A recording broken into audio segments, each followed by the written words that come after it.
Please be advised that this content is for mature audiences only.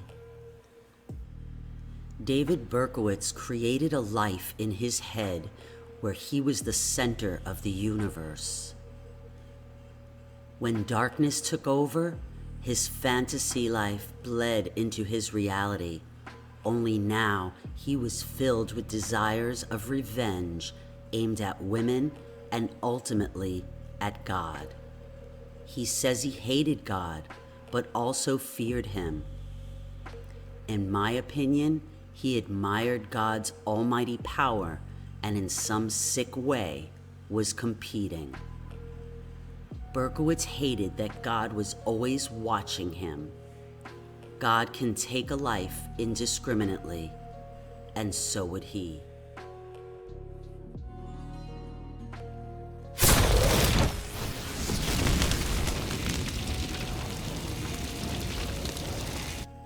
August 11th, 1977. David Berkowitz is questioned by the District Attorney's offices of Kings, Bronx, and Queens counties. Today, we will look at and examine the questioning of Assistant District Attorney Mr. Martin Bracken of Queens County. Welcome to the show. Hey everybody, Cracklin' Rosie here. Thank you so much for tuning in. Today we're going to jump right into the reports, so let's get started. Examination by Mr. Martin Bracken. Martin Bracken's the Assistant District Attorney for Queens County. Mr. Bracken, let the record indicate the time is now 4:34 a.m., August 11th, 1977. Question. David, do you want anything to drink before we start this? No. Now, David, I'm going to speak to you concerning Queens County. Prior to apprising you of the incidents, I want to get your full name. It's David Berkowitz, is that correct? Yes. Where do you live? 35 Pine Street, Yonkers, New York. David, prior to asking you some questions concerning the incidents, I'd like to ask you again, apprise you of your rights. 1, you have the right to remain silent and refuse to answer questions. Do you understand that? Yes. Anything you do say may be used against you in a court of law. Do you understand that? Yes. 3, you have the right to have an attorney present during any questioning now or in the future. Do you understand that? Yes. If you can't afford an attorney, one will be provided for you without cost. Do you understand that? Yes. If you do not have an attorney available, you have the right to remain silent until you have had an opportunity to consult with one. Do you understand that? Yes. Now that I have advised you of your rights, are you willing to answer questions? Yes. David, you indicated that you live in Yonkers, is that correct? Yes. What floor or apartment? 7th floor, 7E.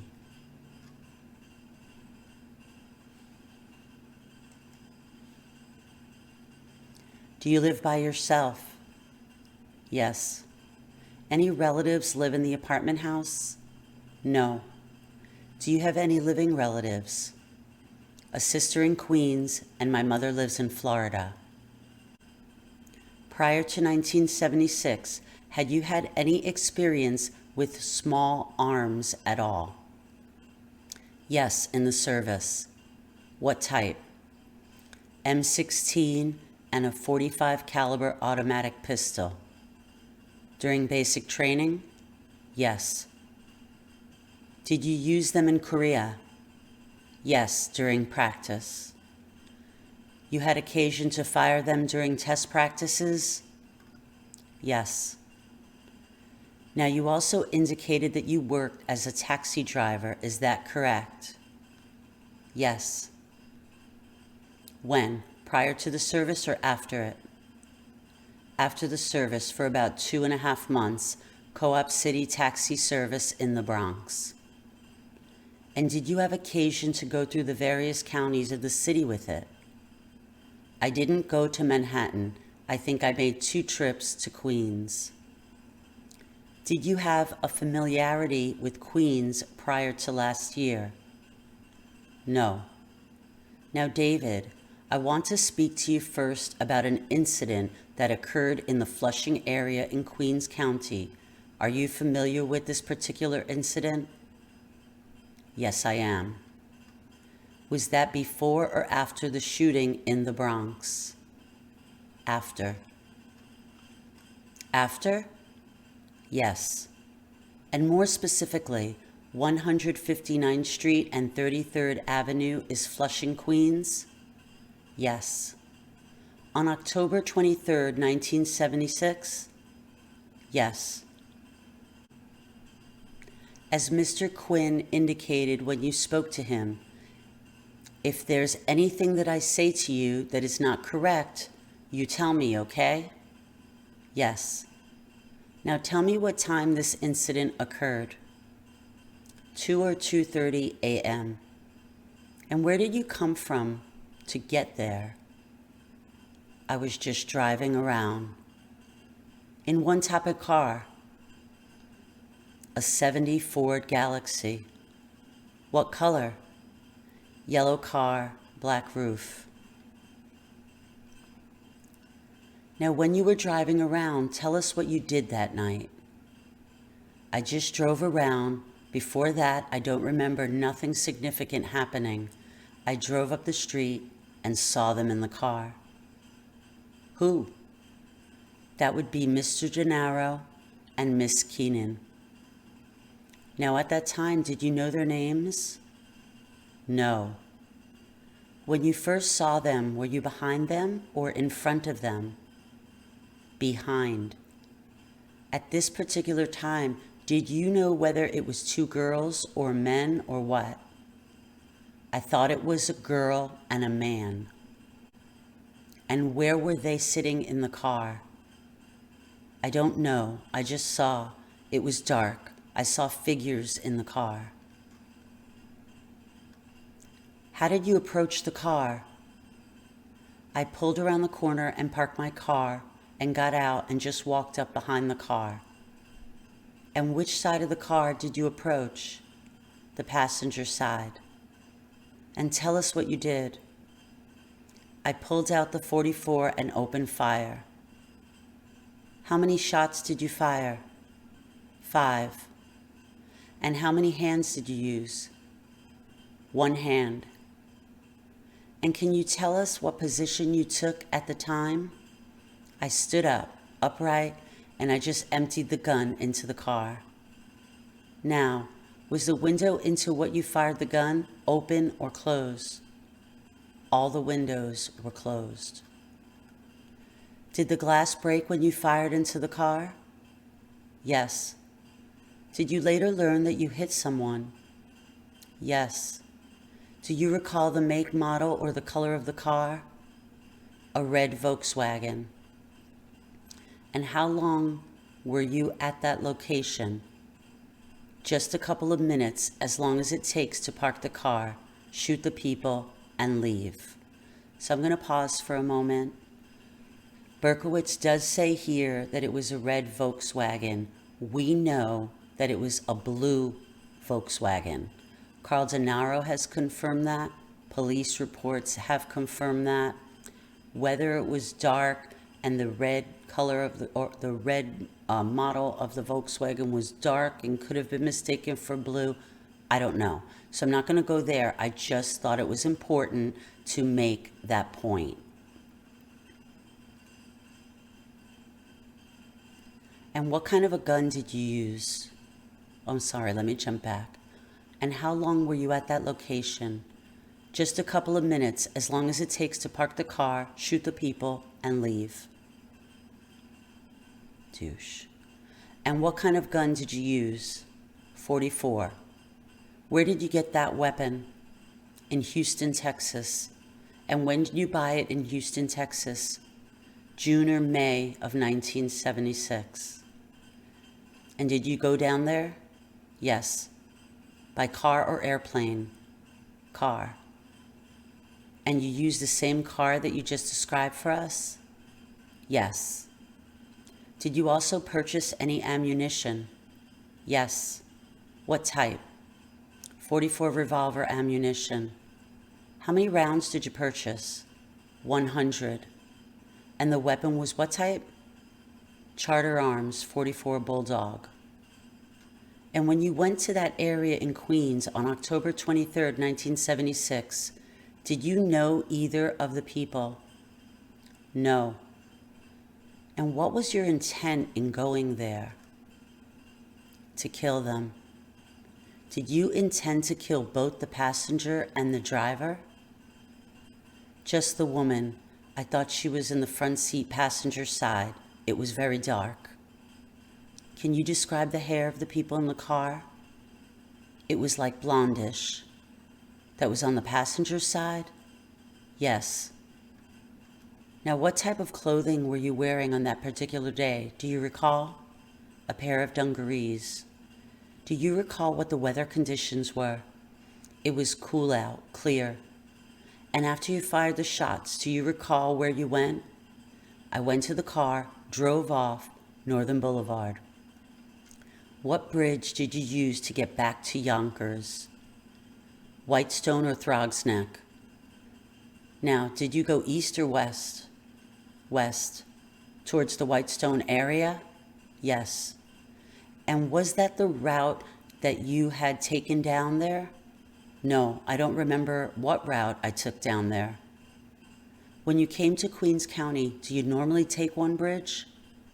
I normally took the Whitestone. Now, did you later learn the names of the people that you shot to be Rosemary Keenan and a fellow by the name of Denaro? Yes.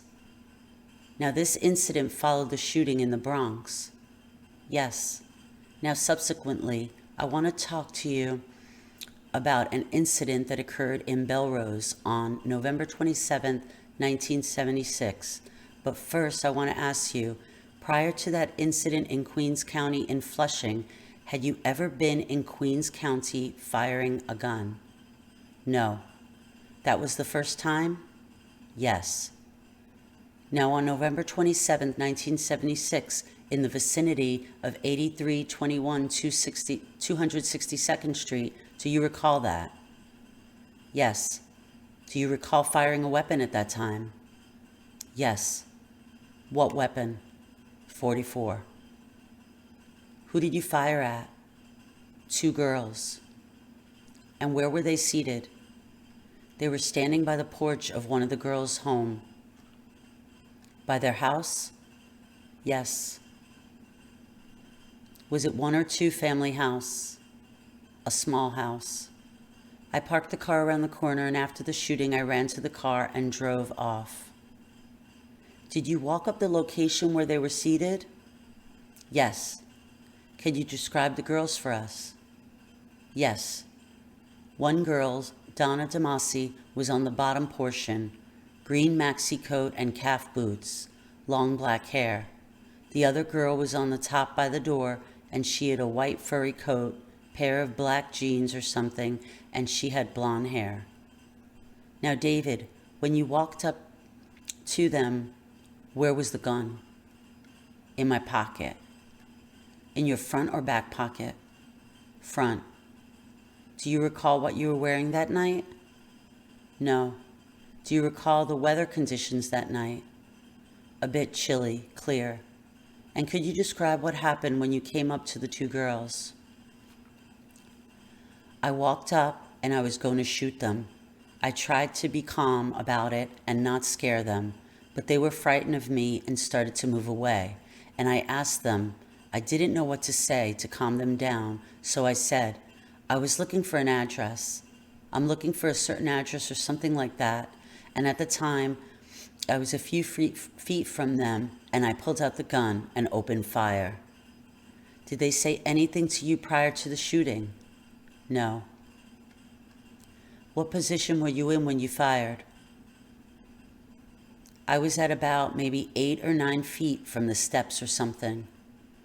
And did you go in a crouch position at that time? Well, I just picked up the gun. They were like running up the steps. I stood upright. And how many times did you fire? 5. And did you use both hands or one hand to hold the gun? Both, I believe. And when you fired, did you hit anyone? Yes, both girls. Did you see what happened after you fired? No, they just fell down. Where did you go at that time? I ran back to my car and drove off. And when you got back in the car, what was the manner in which you left the area, Belrose? Little Neck Parkway. To where? To the expressway. I think it's the Long Island Expressway and west. And what bridge did you use on that occasion? I don't remember. I didn't go home right away. I drove around. Did you drive around what area? Northern Queens. Incidentally, when you fired the shots at the 2 girls, were they face to face with you or were their backs to you? Face to face. And were they standing still or running? They were running. In which direction were they running in relation to you? Towards the door, but they were on the top and the door wouldn't open. They looked at me, facing me. And did you use the same car, the yellow car? Yes. Do you recall what you were wearing on that day? No, I don't. Did you have the same hairstyle? Yes. Anything physically different about you on that day? No. Anything physically different about you on the first case? No. Had you ever seen the girls before that day? No. What was your purpose or intent on that day? I was just roaming the area looking for somebody to shoot. And did you intend to kill them at that time? Yes. How long were you in the area? How long did it take? Just a couple of, I was just driving through, not too long. And did you see anybody besides the 2 girls as you were getting out of your car? Yes. Who? An elderly woman at the porch of her house, and I think she was putting on or turning off a porch light. Now, did she say anything to you at that time? No. Now, did she look at you? I believe she did, yes. Now, that night that this occurred, you indicated the time it was. What time was that about? 12:30. Prior to that, had you been driving around Queens County? Yes, that and Nassau. Did you ever have occasion to get out of the car prior to the first time you went to the girls? Just to urinate or something. Now, did you get out around Hillside Avenue and 262nd Avenue? No. Now, did you use the same gun that you used on the prior occasions, the one in Queens and the Bronx? Yes. Now, did you use the same ammunition that you purchased in Houston? Yes. Was that the only ammunition you bought and that you used? Yes. Now, could you describe for me, when you left the area, did you run or walk? Ran. Did you ever walk after you fired the .44? Only the last, just before I was getting by the car, you know. So you would run to the car and drive off? Yes. Now I'd like to talk to you, David, about an incident in Forest Hills. Had you ever worked or been in Forest Hills? No. This was referring now to an incident that occurred on January 30th, 1977. Do you recall the night it was? Saturday, I think. And when did you come? Did you leave Yonkers and come to Queens? Yes. Do you recall the bridge that you used? No, I don't. Do you know where you were? In the vicinity of Forest Hills. And did you get out of the car? Yes. Where did you park your car? I parked on a street that runs parallel to the Long Island Railroad. It's on a small winding street. I don't know the name of it. At this time I have a map, and if I were to show you this map, you see 71st Avenue and Continental Avenue down here. Is that where you parked your car? At the bottom. Over here near the station? Further down from the station. And did you get out of your car at that time? Yes, I did. And where did you go? in the vicinity of Austin Street. And what did you do at that time? I just walked around. And how long were you there? About an hour. And what was your purpose for being there on that occasion? To kill somebody. And did there come a time that you, in fact, shot somebody? Yes. And did you use the same weapon that you described for us, the .44 caliber bulldog? Yes. And what area did you do the shooting at? Forest Hills area. Where was that in relation to the railroad station? Parallel to it. And can you tell me in your own words what happened? Yes. I was walking in the opposite direction. I saw them walking down. We just passed each other. We crisscrossed. We almost touched shoulders. You passed by them? Yes. They got into their car, and I saw Mr. Deal get in, and he reached over and opened up the door for Miss Freund, and I was standing 4 or 5 feet away, and I watched them get into the car. I guess a minute went by, and I opened fire. When you approached them, did you approach from the front or the back? Back. And what side of the car did you approach? The passenger side. And when you went to the passenger side, what was the position of the window? Up. Do you recall what type of car it was? No, I don't. It was like a Mustang or something. And what were you wearing on that occasion? Heavy winter clothing. Was it cold, or what was the weather conditions? Cold. Clear? Yes. And can you tell me what you got there? When you got there, was the car running or off? Running. And can you describe what you did in relation to the car at the time? I walked up and just pulled the gun out of my pocket and opened fire. How many shots did you fire? 3 shots.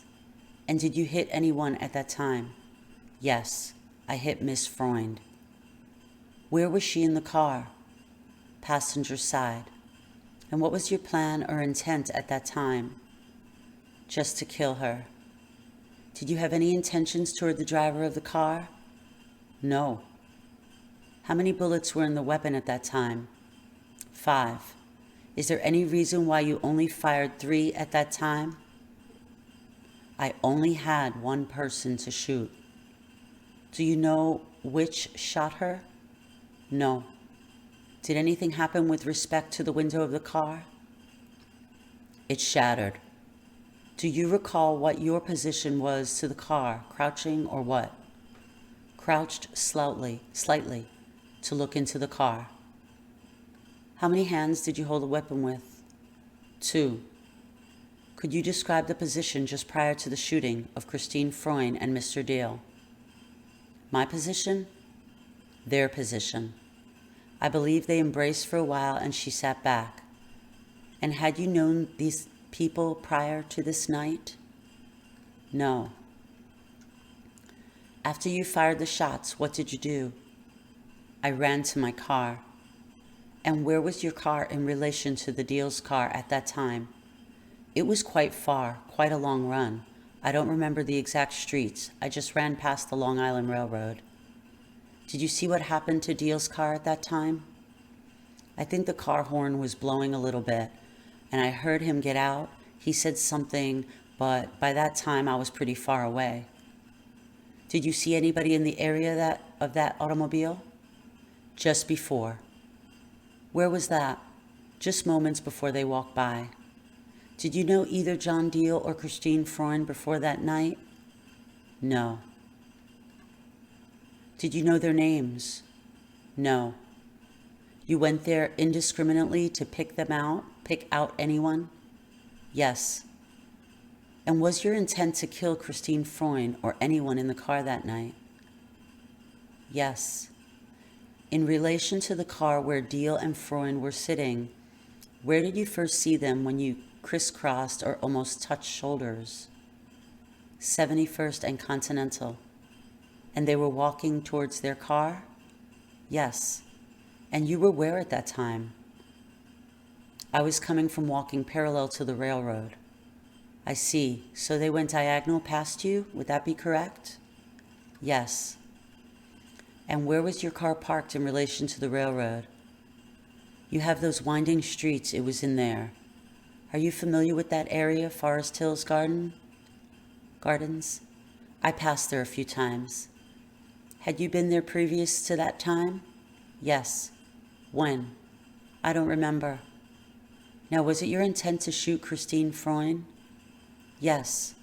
Now, on March 8th, 1977, where did you go back to that area? Yes. Do you recall the time that was? Early in the evening. Any reason why you went to that location on a weekday? I had my assignment there. Before we continue, so we did cover quickly Burke's recollection of the Deal Freund shooting. And I mentioned on the previous video that in the police reports, I found a statement from the next day from John Deal, and he mentioned to law enforcement that Christine had called him a couple days before, and there was a man giving her eerie prank phone calls. So I don't think anything came of that, but I found that chilling. And I have that clipping on my Facebook. And if you have problems finding it, is in the police reports, in the victim's files. And it's the day after there was a follow-up questioning with John Deal. So let's carry on. I'm sorry. I had an assignment there. Who gave you your assignment? Sam. What night of the week was it? It was a Tuesday night. And how did you get to the location? By car, same car. And what bridge did you use? I don't remember.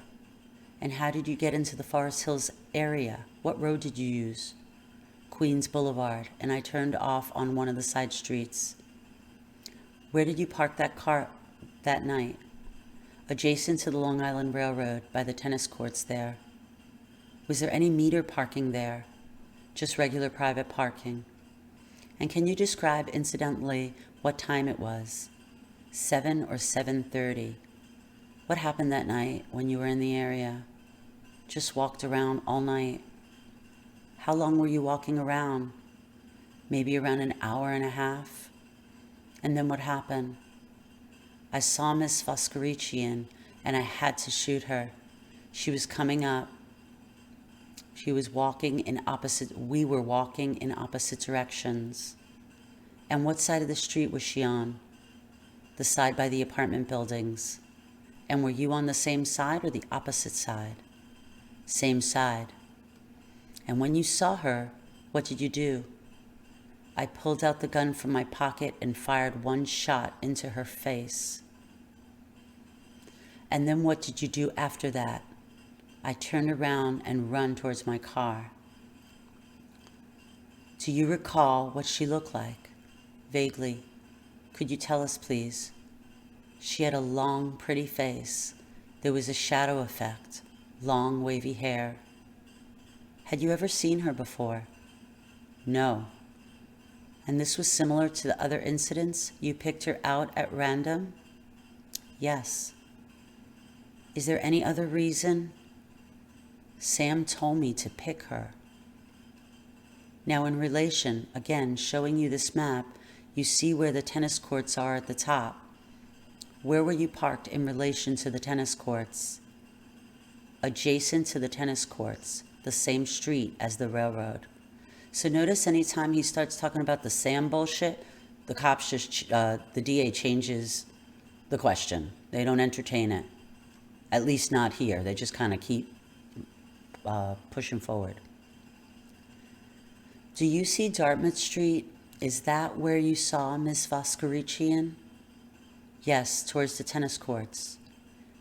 Did you have to cut toward the railroad where your car was parked? Yes. Now after you shot her, and to the point that you got to your car, did you see anyone? Yes. There was an elderly man walking. I ran by him.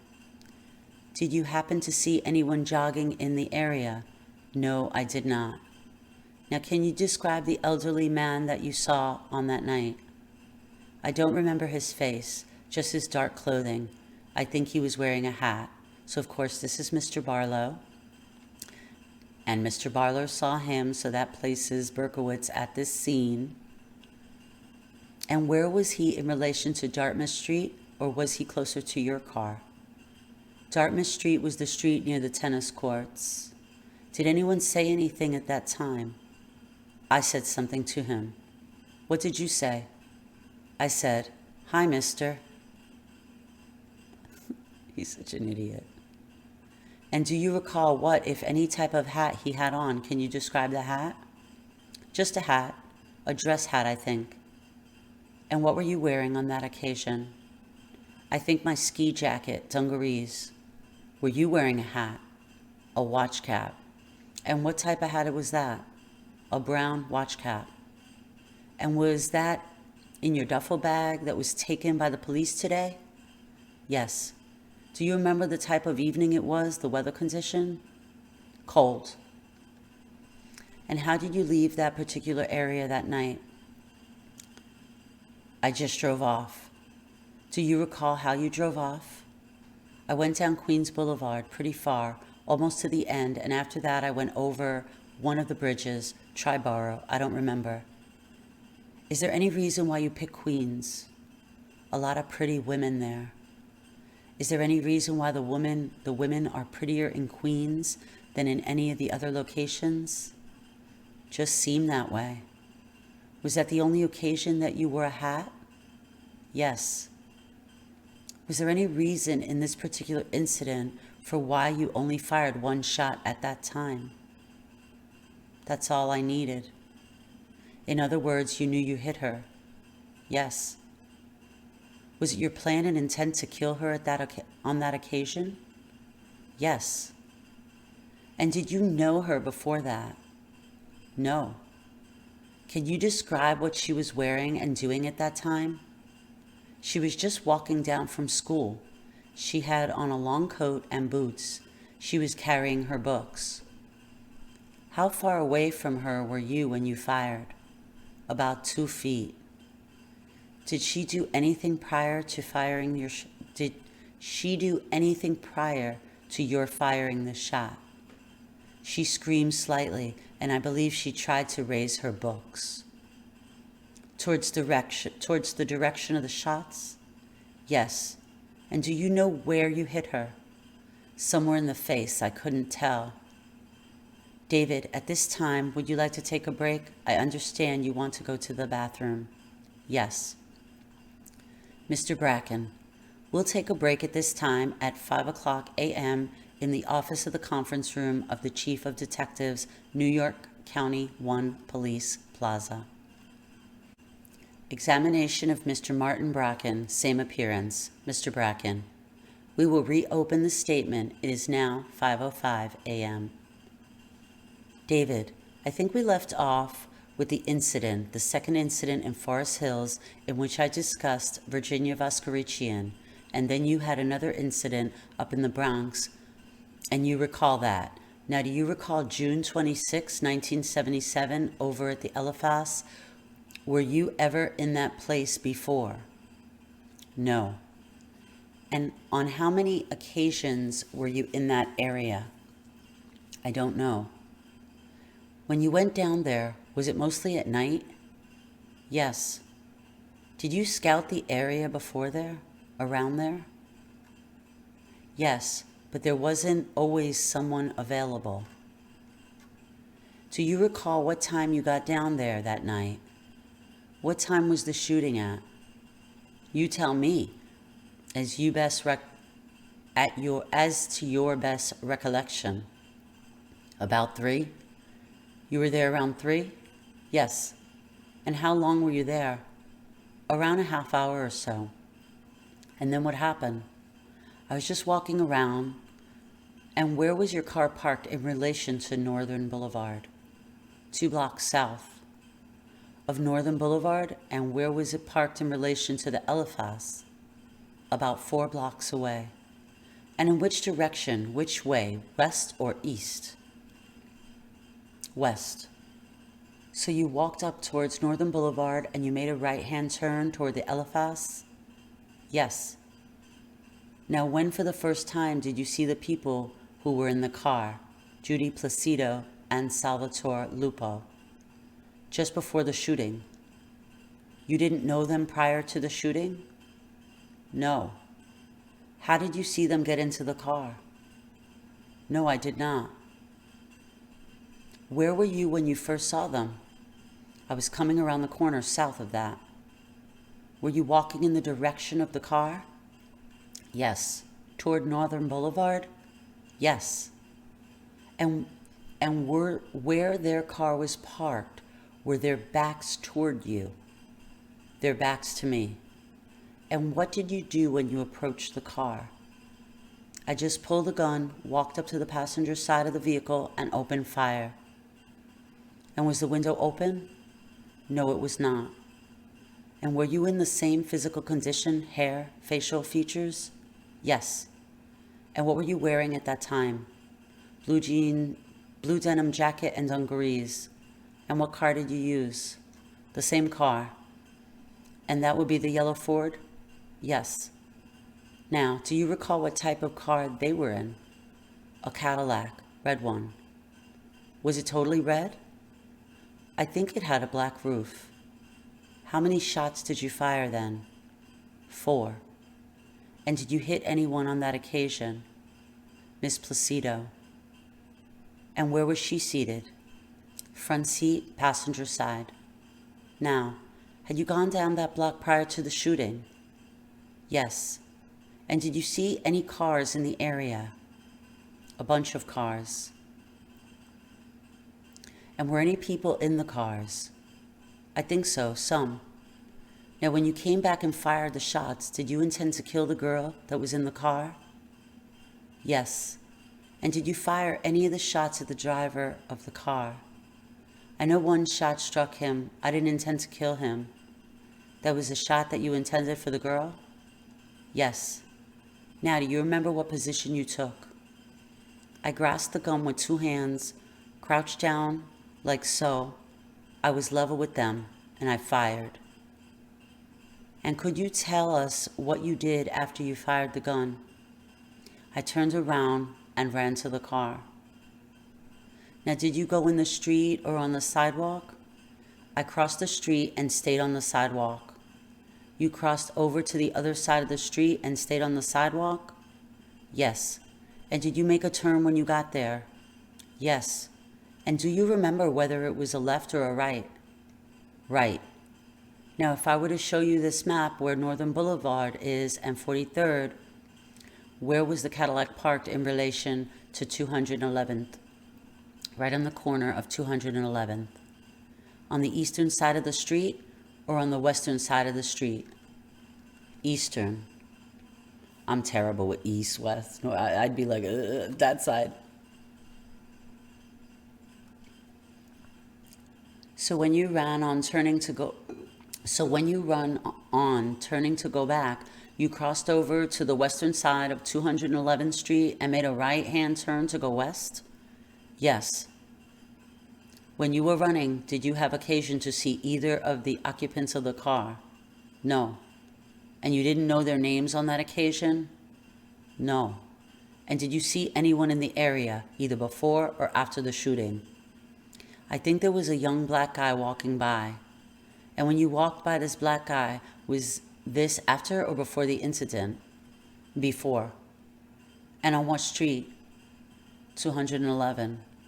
When you walked by him, was that the east side or the west side of the street? In the middle of the street. He was walking south and you were walking north? Yes. Now, how long did this take? Just a couple of minutes. Now, there was a previous inquiry concerning a letter. Did you ever describe yourself as a monster? Yes. In which letter? The first, I believe. And did you ever make any reference concerning the water in Queens County? Yes. What did you say about that? The water makes the girls pretty. Now, yesterday, being August 10th, 1977, you indicated you were picked up by the police yesterday, is that correct? Yes. Since the time you were picked up by the police, have you ever been mistreated? No. Has any one of them threatened or physically abused you? No. Have you been offered anything to eat and drink? Yes. Did anyone mistreat you in Yonkers? No, they treated me okay. Has anyone physically hit or threatened you? No. Definitely your treatment was okay? Yes. Now, when you went to the police station in Yonkers, was there any inquiry made as to where the .44 weapon was? Yes, they did ask, and I told them it was in the front seat of the car. And that was the weapon that you used in the shootings in Flushing, Queens County, and that you also used in Belrose, Queens, and the Freund and Voskerichian girls in Queens, and at the Eliphas? Yes. And is that the .44 that you purchased in Houston? Yes. Now, did you actually shoot in the first shooting in Flushing, Queens on October 23rd, 1976? Did you do it? Yes. Did you in fact do the shooting in the Belrose area? Yes. And you're not saying that because of the papers, are you? No. You actually did it? Yes. And you did the shooting of the Freund girl in Forest Hills on January 30th, 1977? You did that? Yes. And the Voskerichian girl on March 8th, 1977? Did you do that? Yes. And at the Eliphas on June 26, 1977, the shooting of Salvatore Lupo, did you do it? And yes. Of Judy Placido, the girl in the car, did you do it? Yes. Now, the statements you gave to two previous DAs and also to myself, you're not just giving them because a weapon was found in your car. You're telling us the truth. If the detectives have not found the weapon, you would have told us the truth anyway? Yes. Can you describe the cap you were wearing at the shooting of the Voskerichian girl? A brown woolen cap. Just one or two questions more, David. You indicated that the shootings were dictated by Sam. Who is he? Sammy Carr. Would that be the father of Wheat Carr? Yes. Do you know Wheat Carr? Yes. Where does he live? Same house. Says, where does he live? Same house. And do you know Sam Carr? Yes. Where does he live? At the house. That you life at? I guess he said meant live at. Warburton Avenue. Where is that in relation to your house? Just opposite it, across the rear of my house. David, the statements you've made to the two previous DAs and also to myself, did you make them of your own free will and voluntarily? Yes. Nobody has forced you to make these statements? No. Is there anything else you'd like to say at this time? No. The shootings I have described in Flushing, Forest Hills, and so forth, did you ever shoot anyone else besides the ones that I mentioned? No. Have you ever used a weapon besides the .44 in Queens County? No. Is that the only .44 Charter Arms you ever owned? Yes. Just one last question, David. When you were interviewed by the detectives prior to the assistant district attorneys, were you apprised of your rights by them? Yes. And you made statements to them? Is that correct? Yes. And is that substantially what you told the DAs in this room? Yes.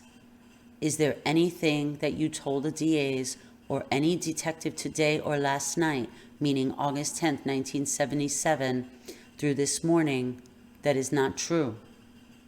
No. Mr. Bracken, thank you, David. That concluded this interview at 5:20 a.m.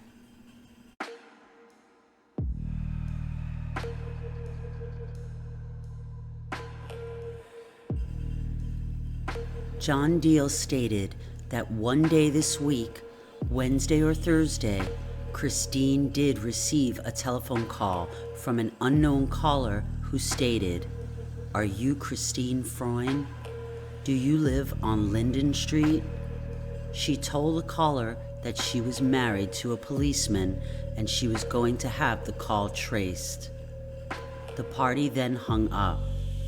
The party did call again, and Christine told the caller that her husband was home and was going to trace the call. She then hung up the telephone.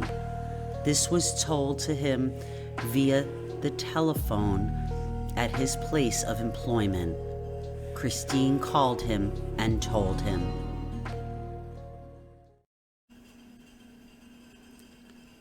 So that concludes the questioning of Berkowitz by ADA Bracken of Queens County. So at this point, several weeks ago, we did the Brooklyn DA, or the Kings County DA, ILO. A few days ago, we covered the Bronx, and this is the Queens. So we are now done with all of the documentation, or the report, the 100 and something page report under the arrest files, the DA questioning. So we're all done with that. We also covered prepared statements by law enforcement for the DA offices. So we've also taken care of that. We are now going to dig deeper into the police reports, which I have gone through, but need to go through again and again, because as some of you know, if you've been researching in the People versus David Berkowitz, of course, the police notes, they're all very difficult to read. A lot of the police statements and reports, there's a lot of redactions, so you have to play a little mind game piece of the puzzle thing. I mean, you can figure out some of the redactions at this point because we know from other supporting documentation, but there's so many eyewitnesses and accounts of different people that it's impossible to know what the redactions are. So we're going to be digging deep into that, and we will bring that to you as soon as we can. We're going to go through it slowly, and we will be providing information on each crime taken from several different sources, and we've decided we're going to do one show for each of the crimes. I think that's the best and the most comprehensive and respectful way that we can do that. So I hope that we've been chatting up and having a nice time in chat. I do think that you'd agree with me, perhaps, that each of the questionings of Berkowitz from the DAs, or the ADAs, they were very consistent. Berkowitz was there, he was answering questions, he was pretty specific, answered right away, spontaneously, confessing to everything, basically. And there were a few minor discrepancies, and we can cover those in a more detailed fashion when we cover each individual crime. But when you look at the statements prepared by police versus the questioning from the DA's office, I mean, it's all flowing. It's all flowing, and it's all relatively consistent. Sound like he was treated very well, he being Berkowitz. The cops treated him well, the DA's offices treated him well, and, he was given clear, definitive confessions. So we are still missing the little puzzle piece of the 5 minutes with Filatico and another 45 minutes on the night of his arrest. There were audio tapes. So we don't have those, or I don't have those, but if someone out there has those, please share them, because they're just a tiny little missing piece of the puzzle. If we can have his initial questioning or interrogation by law enforcement, then we have follow-up statements, which, the follow-up statements came like a month later. I'd like to really hear the audio tapes and then match them up to the police statements, which I'm sure it's mostly consistent. And then, again, we've looked at all the DA questioning, and now we're going to dissect the victim's files, which I'm sure is going to be very deep and very dark, but we will do it as best as we can. We will do it as respectfully as we can. If anybody has any information with backup, of course, that they might like to share as we move forward into the next project, please send them to my Gmail address, and that can be found on my About page, on the About page of the YouTube channel. So again, I hope that we've been chatting it up. We've covered a lot, but there is so much more still to cover just based on the information which was generously provided to the community through the People versus David Berkowitz site. So how's it sounding to you guys? Wow. Well, as always, I appreciate you being with me. Again, I hope that we've been chatting it up. I hope that we've brought some good points up, and I will certainly take those points into consideration for future discussions. Thank you so much for spending this time with me. I appreciate you all so much. Until the next one on Cracklin' Rosie, take care.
Floyd Calber, the news of the arrest of suspect David Berkowitz. Jane, the man's name is David Berkowitz. He is an unmarried 24-year-old postal worker. He's a veteran of Korean service with the United States Army. When he was arrested late last night in his apartment in Yonkers, New York, he told the officers, "Okay, you've got me." David Berkowitz is expected to be booked, as Jane mentioned, in Brooklyn this morning and formally accused of committing at least one of 6 murders in the New York area in just the past year. Specifically, they expect him to be booked for the murder of 20-year-old Stacy Moskowitz on July the 31st. In the end, a parking ticket proved to be the undoing for Berkowitz. Here's Robert Hager with more of the story. This is the man police believe to be the son of Sam, the .44 caliber killer who has killed 6 and wounded 7 in a string of attacks over the last 13 months. He was arrested outside his apartment in Yonkers, New York at 10:30 last night and brought to police headquarters about midnight. He is David Berkowitz, a 24-year-old postal worker who lived alone. He was smiling as he was brought in. Detectives displayed a .44 caliber pistol found in Berkowitz's car. The police lab says its tests indicate this was the gun used in the most recent Son of Sam slaying. Ballistics section has just called and told us that the .44 caliber gun recovered tonight has been tested, and the bullets match the bullets recovered from Stacy Moskowitz. New York's Mayor Beam appeared after midnight. I'm very pleased to announce that the people of the city of New York can rest easy this morning because of the fact that the police have captured a man whom they believe to be the son of Sam. It was Berkowitz's car that led police to him.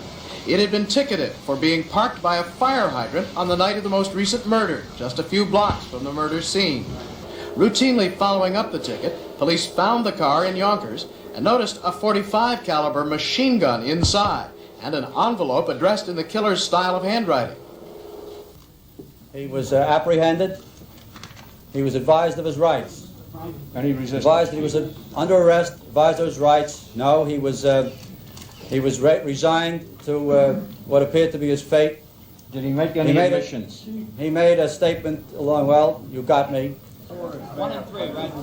Besides the .44 pistol and the .45 machine gun, police seized a lot of ammunition at Berkowitz's apartment, along with a folder of press clippings with a poem written on the outside.